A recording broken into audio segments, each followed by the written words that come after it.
सब गोलमाल है भाई, सब गोलमाल है। मजाक बनाकर रख दिया है ऐसी परीक्षाओं का जिसमें 26 लाख से ज्यादा बेरोजगार परीक्षा दे रहे हों। परीक्षा पत्र पवित्र होता है। पवित्र इसलिए होता है कि इसमें मेहनत कश बेरोजगारों के खून पसीने लगे होते हैं। देखिए कैसा मजाक किया गया है या फिर गोलमाल किया गया है। कोलकाता से प्रेस से प्रश्न पत्र और कॉपी लेकर 3 कंटेनर निकलते हैं। एक अजमेर के लिए, दूसरा जयपुर के लिए और तीसरा सीकर के लिए। ट्रक में ट्रक ड्राइवर के अलावा 2 गार्ड भी होते हैं। सीकर जाने वाला ट्रक अचानक से जमुआ रामगढ़ में पलट जाता है। क्यों पलट जाता है? क्योंकि सामने सांड आ गया है। ट्रक ड्राइवर रामनिवास गोदारा की मौत हो जाती है और ट्रक में मौजूद गार्डों को कुछ नहीं होता है। कमाल का हादसा है। सामने सांड आ जाए, ट्रक पलट जाए तो ऐसी खबर तो अगले दिन अखबार में आ जाती है। और रीट परीक्षा का प्रश्न पत्र भरा, ट्रक पलट गया, खबर ही नहीं लगी। लेकिन उससे भी बड़ा गोलमाल है। रामनिवास गोदारा, ट्रक का ड्राइवर जिसकी मौत हो गई, उसकी पत्नी रीट की परीक्षा दे रही थी, मनीष जाट।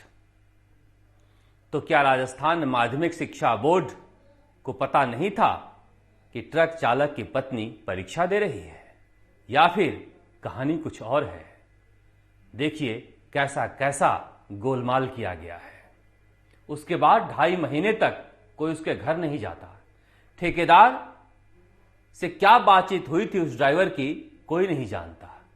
यह खबर अखबारों में आती है, मगर मामले की जांच कर रही एसओजी वहां जाती नहीं है। कमाल की एसओजी है। अब देखिए, राजस्थान का हर नेता कह रहा है, तत्कालीन शिक्षा मंत्री गोविंद सिंह डोटासरा से लेकर मौजूदा शिक्षा मंत्री बीडी कल्ला तक, प्रताप सिंह खाचरियावास से लेकर कम्युनिस्ट पार्टी के विधायक बलवान पूनिया तक, बहुजन समाज पार्टी से आए विधायकों से लेकर मुख्यमंत्री तक, एसओजी शानदार काम कर रही है। कौन सा काम कर रही है एसओजी, यही तो समझ में नहीं आ रहा है राजस्थान की जनता को कि हो क्या रहा है, जांच के नाम पर किया क्या जा रहा है। क्या स्टेटमेंट देना शुरू किया है कांग्रेस के नेताओं ने मुख्यमंत्री अशोक गहलोत के उस स्टेटमेंट के बाद कि हमने परीक्षा रद्द कर दिया, अब क्या मामला है। आप भी तो परीक्षा रद्द कर देते थे और मामला खत्म हो जाता था। इस बार यह मामला खत्म नहीं होना चाहिए। परीक्षा रद्द करना बेरोजगारों के भविष्य पर कुठाराघात है।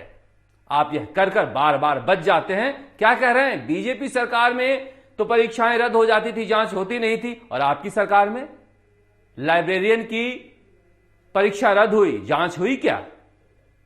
जेईएन की परीक्षा रद्द हुई, जांच हुई क्या? एसआई की परीक्षा में पेपर बीकानेर से पा लिया गया, जांच हुई क्या? सबूत आ गए, सेंटरों से बाहर वीडियो आ गए, ऑडियो बाजार में घूम रहे हैं, जांच हुई क्या? मजाक बनाकर रख दिया एसओजी के जांच का और कह रहे हैं कि एसओजी अच्छा जांच कर रही है। ये जांच इसलिए अच्छा कर रही है कि आपकी जांच नहीं कर रही है। अगर बीजेपी की सरकार में कुछ गलत हुआ है, इसका मतलब यह नहीं कि आपकी सरकार में वह होना चाहिए, इसीलिए बीजेपी गई है। यह कौन सा तर्क है कि दूसरे राज्यों में तो सीबीआई जांच नहीं करती है? दूसरे राज्यों की कोई तुलना है?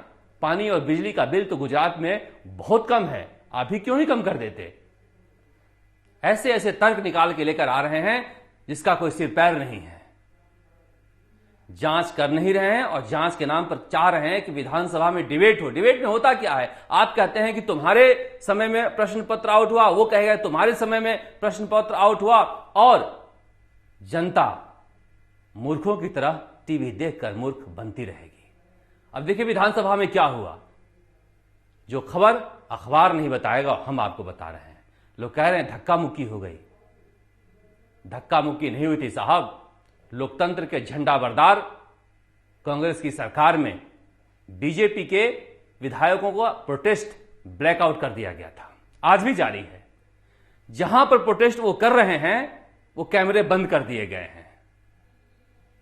विधानसभा अध्यक्ष सीपी जोशी को बड़ा दिल दिखाना चाहिए। लोकतंत्र का एक हिस्सा होता है सदन के अंदर विरोध। उसमें हुआ क्या कि कल मैं 2-3 घंटे विधानसभा में मौजूद रहा।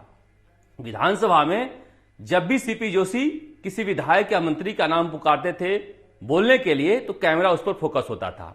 पहले जैसे ही सीपी जोशी पर कैमरा आता था, बीजेपी के विधायक कोशिश करते थे कि उस कैमरे की जद में रीट का जो पर्चा था उसे दिखाएं।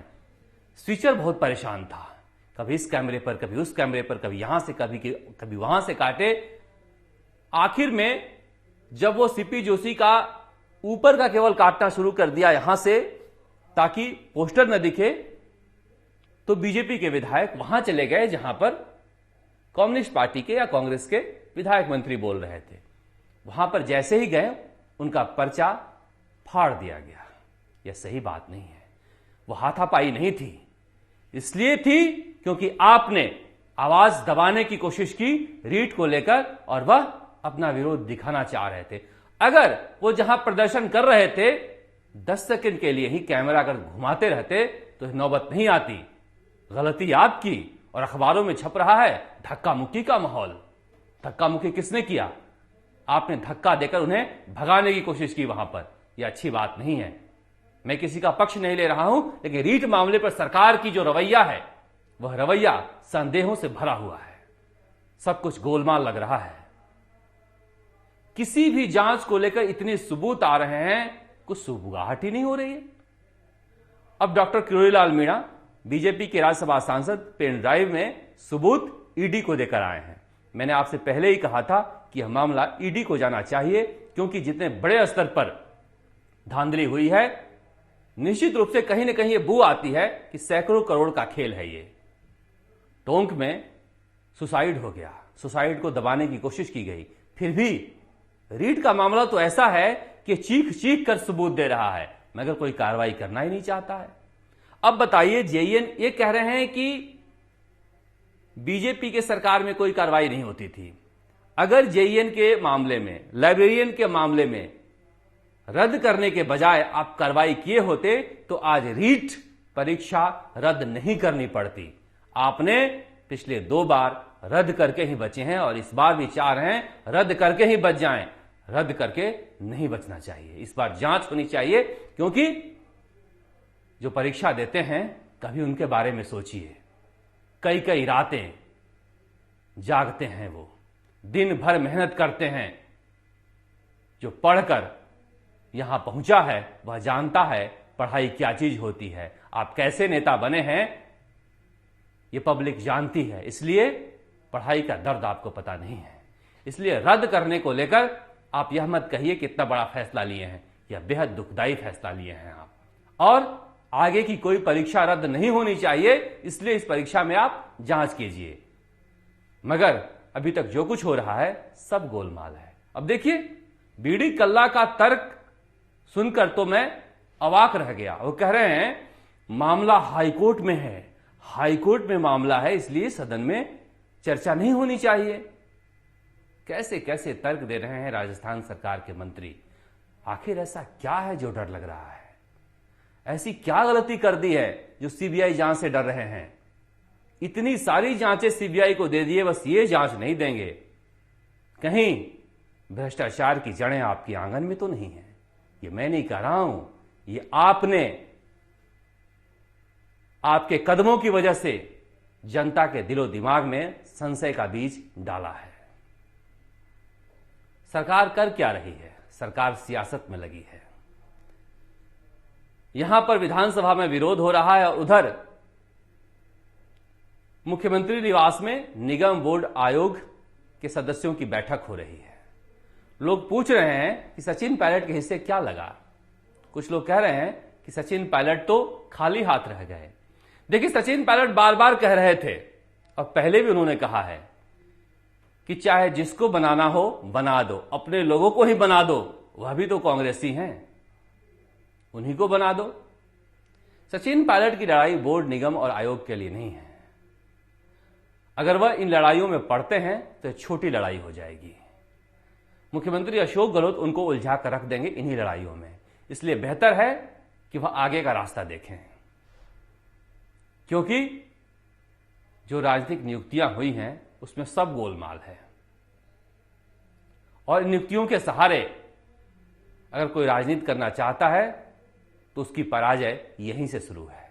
इसलिए सचिन पायलट को आगे का रास्ता देखना चाहिए। मगर वसुंधरा राजे भी यहां हैं, वो क्या कर रही हैं? कल इतना हंगामा हुआ, वो आई नहीं विधानसभा में, शायद कोई ट्वीट भी नहीं आया है उनका। वह आरएस मेंस के परीक्षार्थियों से मिल रही थी, उसके बारे में ही, सरकार के बारे में कुछ कह देती, मगर वहां भी कुछ नहीं कहा।